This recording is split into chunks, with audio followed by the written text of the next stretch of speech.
Les amis, voici les dernières grosses actus concernant le Real Madrid. Vous savez quoi faire, like, partage, abonnement si vous ne l'êtes pas encore, let's go. On va commencer avec cette information, c'est officiel, José Mourinho ne compte pas sur Ferland Mendy. Aussi, selon Mario Cortegana, Raúl Asensio veut conquérir Mourinho, mais son départ est considéré comme nécessaire. Information concernant le Marocain Ayoub Boadi, son prix est fixé à 80 millions d'euros. Il n'est pas une priorité pour le Real Madrid pour l'instant. Il préfère rejoindre un club où il peut jouer un rôle clé de manière constante. Concernant Mastantuono, José Mourinho est fan de lui. Le Real Madrid était favorable à le laisser partir en prêt, mais c'est moins probable maintenant avec Mourinho comme entraîneur. Au Real Madrid, ils apprécient beaucoup Bastoni et Nico Klotterbeck. José Mourinho a parlé du FC Barcelone. Il a affirmé le Real Madrid est le meilleur club du monde. Barcelone est l'un des meilleurs après le Real Madrid. Concernant Enzo Fernandez, le Real Madrid vient d'ouvrir des discussions officielles avec Chelsea pour lui. Actuellement, Vinicius est l'homme du Brésil à la Coupe du Monde. Il porte le Brésil sur ses épaules. Il y a Neymar qui a affirmé Vinicius est notre joueur étoile. Il décide des matchs tout seul. Il a également rajouté je suis très heureux pour Vinicius. C'est son moment. Il est notre joueur principal. Il a été incroyable et très important. Malheureusement, le Real Madrid pense qu'il y a une vraie possibilité que Vinicius quitte le club cet été. Ils estiment qu'il y a un club qui pourrait faire une offre pour lui à tout moment et qu'ils pensent que Vinicius a trop d'appréciation pour le Real Madrid pour partir gratuitement en 2027. Donc, ils accepteraient un transfert cet été. Fabrizio Romano a affirmé que Chelsea est intéressé par Jacobo Ramon. Et d'après le média Di Marzio, l'Inter Milan est prête à tout faire pour recruter Nico Paz. Ils attendent que le Real Madrid active officiellement leur clause de rachat avant de lancer leur assaut. Donc les gars, n'hésitez pas de me dire ce que vous avez pensé de cette série d'informations. J'ai toujours hâte de lire vos commentaires. On est ensemble. Déjà en 1998, on avait eu un Brésil-Écosse en phase de poule. Hier soir, le héros s'appelait Vinicius Junior, qui a inscrit un doublé. Il rejoint d'ailleurs Rivaldo et Ronaldo comme étant les seuls Brésiliens à avoir inscrit au moins un but dans les 3 matchs de poule d'une Coupe du Monde. Et ça n'était plus arrivé pour un joueur brésilien depuis 2002. L'attaquant du Real Madrid aurait même pu d'ailleurs inscrire un triplé. Mais malheureusement, l'un de ses buts sera refusé par la VAR dans toute son histoire en Coupe du Monde. Et il n'est désormais plus qu'à 3 buts d'égaler Neymar. Ce dernier a d'ailleurs refoulé la pelouse hier soir avec la Seleção. Si son entrée n'aura pas été exceptionnelle, il aura en tout cas fait plaisir à toute la sélection brésilienne, sauf peut-être Hendrick qui lui n'a pu rentrer que 6 minutes plus tard, plaçant à 3 passes décisives officiellement à égalité avec Michael Olise sur les passeurs de cette Coupe du Monde. Sur sa deuxième passe, il servira parfaitement Matheus Cunha qui lui inscrira son 3e but en 3 matchs de Coupe du Monde. Bref, grâce à cette nouvelle victoire sur l'Écosse en Coupe du Monde, le Brésil se place premier du groupe C devant le Maroc à la différence de buts. L'Écosse est 3e et va devoir prier très fort pour espérer accrocher les 8 places des meilleurs 3e. Haïti pays est éliminé. À l'heure où on se parle, le Brésil a 44% de chances d'affronter le Japon en 16e de finale. Quand on connaît le nombre de Brésiliens qu'il y a au Japon et inversement, ce match serait quasiment un derby. Tandis qu'à l'instant T, le Maroc jouerait les Pays-Bas en 16e pour finalement l'autre derby des 16e. Les Madridistas, quelles sont les actus du côté du Real Madrid qui sont tombées un tout petit peu plus tôt dans l'après-midi? On parlera des premiers mots de José Mourinho en tant que nouvel entraîneur du Real Madrid et surtout ses mots vis-à-vis de Kylian Mbappé. On parlera aussi de Franco Mastantuono qui visiblement serait très apprécié par José Mourinho. Et pour terminer, on parlera d'un retournement de situation dans le dossier Ruben Dias au Real Madrid. Mais juste avant, pour tous les Madrilènes qui ne me suivent pas encore et qui ne souhaitent rien louper de l'actualité Madrid, et ben ça se passe ici, donc n'hésitez pas à vous abonner. Et surtout, n'oubliez pas de partager la vidéo à tous vos proches qui méritent d'être régulièrement informés sur l'actualité Madrid. Allez, on enchaîne. Pour commencer, José Mourinho a pris la parole pour la première fois depuis sa signature au Real Madrid. Prise de parole avec Vanity Fair où il a abordé sa signature au Real Madrid et surtout il a abordé le cas Kylian Mbappé. Ils lui ont demandé comment ce dernier allait gérer les critiques des fans vis-à-vis de l'équipe et vis-à-vis de Kylian Mbappé. Et il a répondu, je cite, « Je dois voir les choses de mes propres yeux parce qu'il y a certaines choses que je dois comprendre. Tout ce que je sais, c'est ce que je lis dans les médias et ce que je vois à la télévision. La seule chose que je peux vous dire à propos de Kylian, c'est qu'il est un joueur phénoménal et je vais essayer de l'aider à devenir encore meilleur. » Réponse très intéressante et pour tous ceux qui veulent voir l'interview en détail, vous pouvez le trouver sur internet avec Vanity Fair. Il a également tenu à préciser que la première chose qu'il va faire, c'est discuter avec ses joueurs afin de mieux comprendre ce qui les motive et mieux comprendre ce qui se passe. Mais tout ce qu'il veut, c'est réussir à remettre le Real Madrid au niveau où le club doit être. Mais sinon, en parlant de José Mourinho, on nous rapporte de plus en plus que ce dernier est fan de Franco Mastantuono. En tout cas, c'est ce que nous rapporte le journaliste Mario Cortegana qui nous précise même que Franco Mastantuono devrait au final rester au Real Madrid. Le club madrilène était à la base ouvert à des offres de prêt pour l'Argentin, mais José Mourinho apprécie son profil, ce qui rend désormais son départ moins probable. Mon discours, quant à moi, reste le même sur Franco Mastantuono. Sous Mourinho, ça peut être quelque chose. On sait très bien que l'entraîneur, il aime ce genre de profil qui ne se ménage pas, défensivement, offensivement. Il faudra juste qu'il prenne en maturité et en confiance dans son jeu, et ça, José Mourinho peut relever ce défi. Et pour pour terminer, Mario Cortegana nous rapporte également des détails sur le dossier Ruben Dias au Real Madrid. Parce que oui, pour ceux qui l'ont oublié, Ruben Dias faisait partie de la shortlist du Real Madrid pour cet été. Mais finalement, on nous rapporte qu'il serait très improbable de voir Ruben Dias du côté du Real Madrid, étant donné que Manchester City ne veut finalement pas le vendre. Dans tous les cas, je pense qu'il y a quand même de meilleurs profils sur le marché. Vu qu'au final, Schalterbeck s'est blessé, il faudra maintenant se pencher sur le cas Bastoni, ou à la limite Thomas Araujo de Benfica. Moi, j'ai envie de connaître votre avis dans les commentaires. Dites-moi ce que vous avez pensé des actus de cet après-midi, et surtout pour ne rien louper, vous savez ce qu'il vous reste à faire. Abonnez-vous. Bonjour chers madridistas, je vous présente quelques nouvelles du jour en cette belle journée du mercredi 24 juin. Vamos! Tout d'abord, on démarre cette actualité avec les dernières rencontres qui se sont déroulées hier et l'année passée en Coupe du Monde. Norvège-Sénégal 3-2 avec un doublé d'Erling Haaland. Il va falloir se méfier cette équipe de Norvège. Jordanie-Algérie 1-2. Portugal-Ouzbékistan 5-0 avec également un joli doublé de Cristiano Ronaldo à 41 ans. Excusez du peu.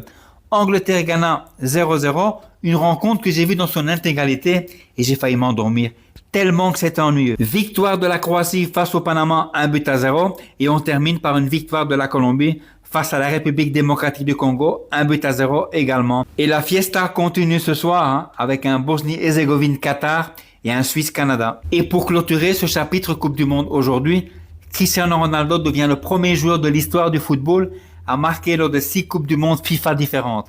Un record qui pourrait ne jamais être battu. Tout simplement incroyable. Le Real Madrid activera la clause de rachat pour Nico Paz à 10 millions d'euros dans les prochains jours, puis l'évaluera à 60 millions d'euros. Como aura une réunion avec le Real Madrid jeudi pour explorer s'il existe une structure permettant à Nico Paz de rester à Como une saison supplémentaire. D'après ce que j'ai pu savoir, Nico Paz voudrait absolument rester à Como la saison prochaine et jouer la Ligue des Champions avec eux. Apparemment, il y aurait également une partie de la direction du Real Madrid qui voudrait récupérer le joueur et l'autre partie qui voudrait vendre Nico Paz définitivement pour la somme de 60 millions d'euros. Donc c'est pas très clair tout ça. Et pour moi, le vendre définitivement serait tout simplement une terrible erreur. José Mourinho veut un attaquant pur la saison prochaine au Real Madrid. Un profil tel que Joselu. Mais cela n'affectera pas évidemment Endrick. Endrick jouera certainement du côté droit la saison prochaine. Il a bloqué le départ de Gonzalo Garcia et l'évaluera en pré-saison. Ça, c'est une très bonne chose. Dans un bon système de jeu bien adapté, je suis quasi certain que Gonzalo peut vraiment réussir. C'est tout pour l'instant. Je vous souhaite à tous une excellente journée et surtout soyez très prudents lorsque vous sortez dehors, puisqu'en ce moment, il fait très très chaud un peu partout et buvez beaucoup d'eau seulement. Très très important. Prenez soin de vous. Ciao les amis et à la Madrid. Actu foot côté Real, on se jeudi matin. C'est parti. On commence avec José Mourinho et ses déclarations d'amour. Il a dit si je suis revenu, c'est parce que j'aime ce club. En parlant d'amour, les amis, Vinicius, il prolonge pas. En tout cas, Real a lancé un ultimatum, si on peut dire ça comme ça. Après la Coupe du Monde, grosse réunion. À votre avis, est-ce qu'il va prolonger ou pas? En tout cas, j'espère qu'il va rester parce qu'il y a quelqu'un qui a hâte de jouer avec lui, c'est Cucurella. Il a dit que voilà, avec moi, Vinicius, il n'a pas besoin de défendre. Il doit se reposer pendant 90 minutes, comme ça, il va marquer les buts. Vous voyez le duo Vinicius et Mendy, les gars, est-ce qu'on va retrouver ça avec Cucurella? Les amis, Mourinho a beaucoup d'idées en tête, surtout pour les latéraux. Par exemple, lui, à droite, il va laisser beaucoup de liberté pour les latéraux pour qu'ils soient ultra offensifs. Et de l'autre côté, à gauche, ultra défensif. Un autre aussi, c'est son 4-2-3-1, les amis. Et dans son 4-2-3-1, il veut mettre apparemment Jude Bellingham en tant que numéro 10, les gars. Surtout que quand je vois les performances de Jude Bellingham avec l'Angleterre, les gars, à ce poste-là, il va pas nous décevoir. Ça fait longtemps qu'on en parle, mais apparemment, Mourinho et Real, ils ont, entre guillemets, fait comprendre à Camavinga qu'ils ne veulent pas qu'il continue. Mais Camavinga, de son côté, il est déterminé à rester. On oublie qu'il a que 23 ans. Pour moi, on peut le garder un an avec Mourinho pour voir si ça peut marcher ou pas. On termine avec Alvarez. Tout indique que Atlético, ils sont prêts à une négociation avec le Real, les gars. Donc, pour moi, si Vinicius ne prolonge pas, si Vinicius part, je pense qu'ils vont pencher du côté de Alvarez. Comme ça, ils vont décaler Mbappé à gauche. Enfin, je ne sais pas. Donnez-moi votre avis. Donc, voici mes Madridistas, quelques infos côté Real. On se juge du matin. Madridistas, laissez-moi vous résumer les actus du côté du Real Madrid dans ce mercredi soir. Dans cette vidéo, on parlera du Real Madrid qui croit de moins en moins à une prolongation de Vinicius Junior. On parlera également du dossier Erling Haaland qui commence à entrer dans l'équation. Et pour terminer, on parlera de Cucurella qui lui aimerait bien voir Enzo Fernandez avec lui au Real Madrid. Mais juste avant, petite pub de 20 secondes. En cette Coupe du Monde, laissez-moi vous parler de l'application VisiFoot et son intelligence artificielle. Un outil qui vous servira à analyser tous vos matchs. Moi, par exemple, grâce à l'IA de VisiFoot, j'ai accès à tous les résumés de la situation de toutes mes équipes préférées. J'ai également accès à des comparaisons statistiques. Et cerise sur le gâteau, VisiFoot met à ma disposition plusieurs scénarios qui pourraient se dérouler sur le match. L'application n'est pas gratuite et pour tous ceux qui sont intéressés, vous pouvez retrouver VisiFoot sur votre App Store ou Play Store. Maintenant, revenons à nos actualités de la soirée. On va commencer par le dossier Vinicius Junior qu'on avait déjà abordé un tout petit peu ce matin. Le journaliste Ramon Alvarez nous rapporte que le Real Madrid croit de moins en moins à une prolongation de contrat de Vinicius Junior. Rien n'est encore acté, mais le sentiment autour de sa prolongation a changé en interne. Oui, malheureusement, les nouvelles autour de la prolongation de contrat de Vinicius Junior ne sont pas bonnes. Je ne sais pas ce que Florentino Pérez a derrière la tête et je ne sais pas non plus ce que le clan Vinicius Junior a derrière la tête. Mais visiblement, ça a l'air d'être compliqué pour les deux parties de trouver un accord. Tout ce que moi je peux dire, c'est qu'il faudra vite finir avec ce dossier-là avant le début de la nouvelle saison. Je veux que tous les joueurs soient concentrés à 100% sur leur début de saison avec le Real Madrid. Et au passage, le Mediasport profite pour faire un lien entre le dossier Vinicius Junior et celui d'Erling Haaland. Le Mediasport nous rapporte que si Vinicius Junior quitte le club, le Real Madrid identifie Erling Haaland comme cible prioritaire. Et Florentino Pérez serait prêt à faire une offre de 150 millions d'euros si le Brésilien venait à quitter le Real Madrid cet été. À l'heure actuelle, on est encore à l'étape des rumeurs, mais je pense honnêtement que si Florentino Pérez voit qu'il est en mesure ou dans la capacité de réaliser Erling Haaland au Real Madrid, il n'hésitera pas. Dans tous les cas, on verra bien et on suivra de très près le dossier Vinicius Junior. Et pour terminer, voici les propos de Marc Cucurella sur Enzo Fernandez. Enzo Fernandez m'a félicité pour avoir rejoint le Real Madrid. J'espère qu'il aura de la chance et j'espère qu'il rejoindra le Real Madrid maintenant aussi. Je serai tellement heureux et l'opportunité pour nous deux de rejoindre le Real Madrid le même été serait incroyable. Il ne se cache pas du tout sur le fait de vouloir voir Enzo Fernandez avec lui au Real Madrid. Moi, je pense qu'il sait quelque chose et je me dis qu'il ne parlerait pas comme ça s'il n'y avait pas une histoire derrière. Dans tous les cas, j'ai besoin de connaître votre avis dans les commentaires. Dites-moi ce que vous en pensez et surtout pour ne rien louper, vous savez ce qu'il vous reste à faire. Abonnez-vous et surtout, branchez-vous. Madridistas, quelles sont les actus du côté du Real Madrid dans ce beau jeudi matin? Dans cette vidéo, on parlera de Vinicius Junior qui s'est à nouveau illustré avec la sélection brésilienne contre l'Écosse dans la nuit. On profitera pour revenir à nouveau sur sa prolongation de contrat qui est très mal partie. On parlera également du plan prévu au final par le Real Madrid pour Nico Paz. Et pour terminer, on parlera de Dani Ceballos qui est potentiellement en train de compliquer la tâche au Real Madrid. Mais juste avant, pour tous les Madrilènes qui ne me suivent pas encore et qui ne souhaitent rien louper de l'actualité Madrid, ça se passe ici, donc n'hésitez pas à vous abonner. Et surtout, n'oubliez pas de partager la vidéo à tous vos proches qui méritent d'être régulièrement informés sur l'actualité Madrid. Allez, on enchaîne. Pour commencer, Vinicius Junior a de nouveau fait parler de lui avec la sélection brésilienne. Il a fini homme du match contre l'Écosse et je crois que ça fait 3 fois qu'il est élu homme du match sur cette Coupe du Monde. En plus, il marque un doublé dont un but de la tête. Et laissez-moi vous dire que je trouve qu'on n'en fait pas assez avec le duo Vinicius Junior, Carlo Ancelotti. Et oui aussi, les gens arrêteront de dire maintenant que Vinicius Junior ne prouve pas avec l'équipe nationale. Mais bon, les amis, je vais quand même vous casser dans votre délire. C'est sûr qu'en tant que Madrilène, on est bien content de voir Vinicius Junior briller à ce point, mais faudrait pas oublier qu'il n'a toujours pas renouvelé son contrat avec le Real Madrid et de ce qu'on entend, c'est très mal parti. Riles a eu des nouvelles du Real Madrid, nous les a partagées et de ce qu'on voit, laissez-moi vous dire que le Real Madrid même n'est pas serein sur le dossier. Et ça, ce n'est pas bon signe. Dans tous les cas, vous pouvez compter sur moi pour vous tenir informé sur le dossier. On ne sait jamais, préparez-vous, peut-être qu'on a déjà assisté à la dernière saison de Vinicius Junior sous les couleurs du Real Madrid, et sinon, peut-être qu'on va assister à la dernière. Maintenant, on va parler de notre bon vieux Nico Paz, et voici un aperçu des plans prévus par le Real Madrid concernant le joueur. Selon Fabrizio Romano, le Real Madrid va faire part à Com de leur intention de déclencher la clause de rachat de Nico Paz à hauteur de 9 millions d'euros, et c'est là où ça devient intéressant et qu'on voit le côté businessman de Florentino Pérez. Le Real Madrid va ensuite proposer à Com de racheter Nico Paz pour le montant de 60 millions d'euros. Et en cas de refus du club italien, d'autres clubs rentreront dans la course. Une autre information très intéressante sur le dossier Nico Paz, l'Inter Milan veut tout faire pour recruter le joueur. Eux par contre, ça ne les dérangerait pas de mettre la somme demandée par le Real Madrid. Et c'est là qu'on voit tout le génie de Florentino Pérez. Et pour terminer, apparemment Dani Ceballos serait en train de compliquer la tâche au Real Madrid. C'est ce que nous rapporte El Chiringuito qui nous précise que Dani Ceballos n'a aucune intention d'accepter l'accord avec le Real Madrid qui mettrait fin à sa dernière année de contrat. Il faut que le Real Madrid trouve vite une solution sur le cas Ceballos parce que ça peut bloquer des recrutements au milieu de terrain. Mais sinon, j'aimerais bien connaître votre avis dans les commentaires. Vous en pensez quoi des actus de ce jeudi matin? Et surtout pour ne rien louper, vous savez ce qu'il vous reste à faire. Abonnez-vous.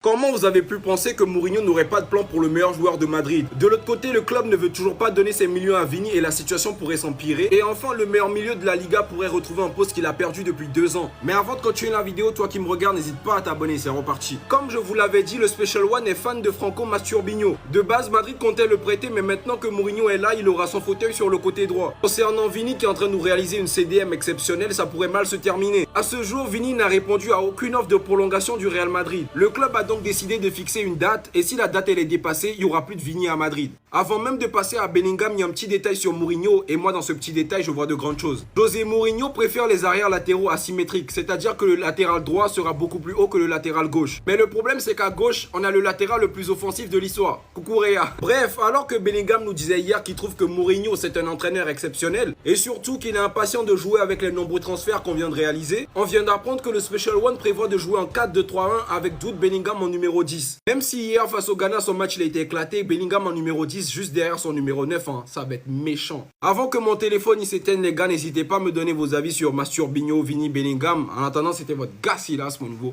banger.